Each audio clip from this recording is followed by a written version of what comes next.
ज्येष्ठ अभिनेते विजय कदम यांचं निधन. विजय कदम यांची कर्करोगाशी झुंज अपयशी. मराठी सिनेसृष्टीवर शोककळा.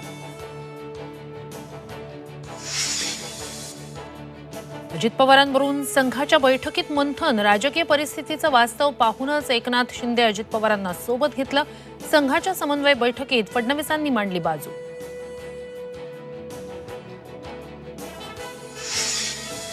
उपमुख्यमंत्री अजित पवारांची जनसन्मान यात्रा आज सिन्नर आणि कोपरगावात. साई दर्शनानं यात्रेला सुरुवात. प्रत्येकाची महत्वाकांक्षा असते. ध्येय डोळ्यासमोर ठेवल्याशिवाय पुढे वाटचाल करू शकत नाही. झी 24 तासच्या विशेष मुलाखतीत मुख्यमंत्री पदाच्या इच्छेबाबत अजित पवारांची स्पष्टोक्ती. राज ठाकरेंची आज दुपारी 1 वाजता महत्वाची पत्रकार परिषद. राज ठाकरे जालन्यात दाखल. दौऱ्याच्या ठिकाणी सुरक्षेत वाढ. बच्चू कडूंनी घेतली शरद पवारांची भेट. शेतकरी, शेतमजूर, दिव्यांगांच्या प्रश्नांवर चर्चा. प्रश्न सोडवण्यासाठी काहीही करणार, कडूंचा इशारा.